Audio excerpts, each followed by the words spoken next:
Sir Asaduddin Owaisi साहब आ रहे हैं। सीमांचल के ही नहीं, बिहार के नहीं, भारत के नहीं, अंतर्राष्ट्रीय लेवल के नेता हैं। सीमांचल अधिकार यात्रा के तहत 19 तारीख को असदुद्दीन ओवैसी साहब का काफिला किशनगंज होते हुए, बहादुरगंज होते हुए लोहागड़ा और उसके बाद फिर ठाकुरगंज निकलना है। सिर्फ ये जान लेना ही काफ़ी है कि वो आ रहे हैं। आप देखेंगे कि कितनी भीड़ होगी और हम लोगों को बहुत ज़्यादा कुछ करने की ज़रूरत नहीं होती है।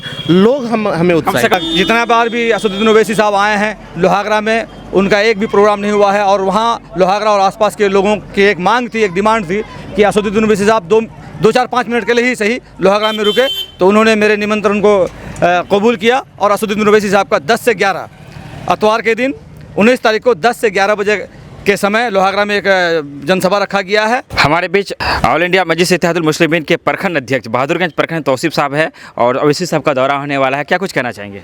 अस्सलाम वालेकुम, नमस्कार, आदाब।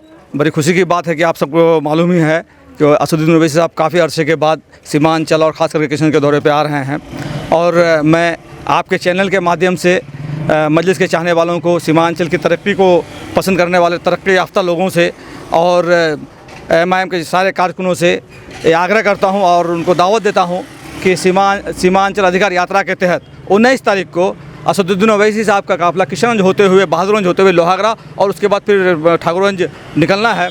तो इस बीच में मैंने जो अख्तरुल ईमान साहब से, बिहार सदर अख्तरुल ईमान साहब से एक रिक्वेस्ट की थी कि जितना बार भी असदुद्दीन ओवैसी साहब आए हैं लोहागड़ा में, उनका एक भी प्रोग्राम नहीं हुआ है और वहाँ लोहागड़ा और आसपास के लोगों की एक मांग थी, एक डिमांड थी कि असदुद्दीन ओवैसी साहब 2-4-5 मिनट के लिए ही सही लोहागड़ा में रुके, तो उन्होंने मेरे निमंत्रण को कबूल किया और असदुद्दीन ओवैसी साहब का 10 से 11 इतवार के दिन 19 तारीख को 10 से 11 बजे के समय लोहागड़ा में एक जनसभा रखा गया है। और मैं आप सबसे गुजारिश करता हूं, आप सबको निमंत्रण देता हूं, दावत देता हूं कि ज़्यादा से ज़्यादा संख्या में लोहागड़ा हाट पहुंचकर असदुद्दीन ओवैसी साहब को सुने और सीमांचल की जो मसाइल हैं, किशनगंज बहादुरगंज विधानसभा की जो मसाइल हैं, जहाँ तक हो सके उन तक पहुँचाने का हम सब काम करेंगे। चलिए, थैंक यू। संतोष चौधरी जी हमारे बीच है। असदुद्दीन सभा का प्रोग्राम है और भीड़ जुटाने की जिम्मेदारी आप ही के ऊपर है, तो क्या कुछ इंतजाम दिया जा रहा है लोगों को लाने के लिए? क्या मैनेजमेंट क्या है?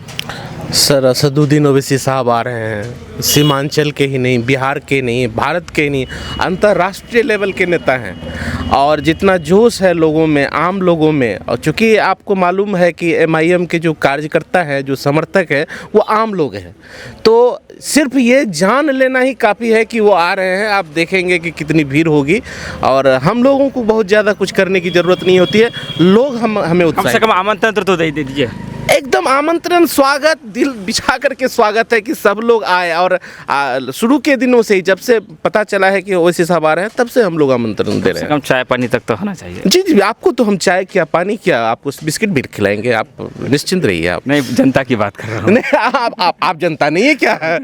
तभी तमाम जनता के लिए तमाम तरह का दिल खोल करके स्वागत कर रहे हैं और जनता तो खुद हमें पलकों पर बिठा कर रखी है और जनता हमको खुद खिलाने पिलाने के लिए तैयार है। खाड़ी भरभरी जैसे कई मुद्दों पर ओवैसी साहब आएंगे और बात करेंगे, उनका दौरा भी करेंगे। इससे क्या कुछ फ़ायदा हो सकता है सीमांचल को? सर, फायदे की अगर बात करेंगे तो अमौर विधानसभा में जब शुरू में हमारे विधायक जी अख्तरुल ईमान साहब जीते थे, तो मैं ही वो शख्स था कि जाकर के गांव-गांव में जितने लोगों का घर कट गया था, आज 4-5 वर्ष 6 वर्ष से लोगों को मुआवजा नहीं मिल पाई थी, और हम जब उनका लिस्ट बनाने के लिए गए थे, सर्वे करने के लिए गए थे, तो लोग मजाक उड़ा रहे थे।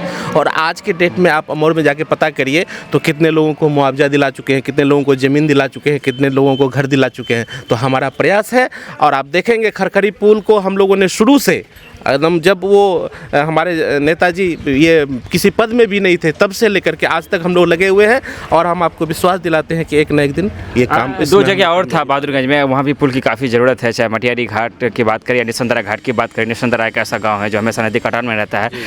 बेहतर होता कि अगर वो सारी मुद्दे भी आपकी तरफ से उठता। जरूर हम लोग तो बता रहे हैं कि सर हमारा किशनगंज में जैसे ही आप देखेंगे नदियों की दूरी है वो दूर है और अमौर में जाकर के तमाम नदियां एक जगह हो जाती है, तो हम तो तमाम नदियों की लड़ाई से ही शुरू किए हैं, तो हम हर जगह तैयारी कर रहे हैं और कामयाबी। बहुत बहुत शुक्रिया। माजी साहब हमारे बीच हैं, क्या कुछ कहना चाहेंगे? ओवैसी साहब आ रहे हैं।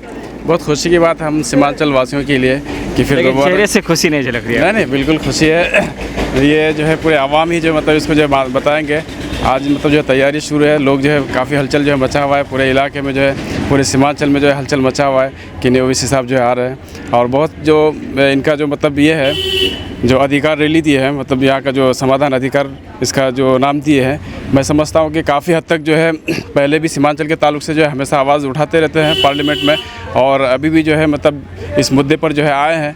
जैसे हमारे यहाँ पर खाड़ी पुल हो और खरखड़ी भेरबड़ी, उसके बाद जो है हमारे बालूबाड़ी में जो ख़ास करके मैं जो है ये भी जो है सर को मतलब लिख करके मैं देना चाहता हूँ कि हमारे बालूबाड़ी, गोरूमारा, दोगाछी और डेरामारी जो है ये 1-1.5 किलोमीटर के फासले में है। लेकिन यहाँ पर जो है आप बालूबाड़ी से गोरूमारा जाना है तो कम से कम 15 से 20 किलोमीटर जो है सफ़र तय करना। गुरुमारा पुल भी बड़ा सेंसिटिव मामला है। जी बिल्कुल।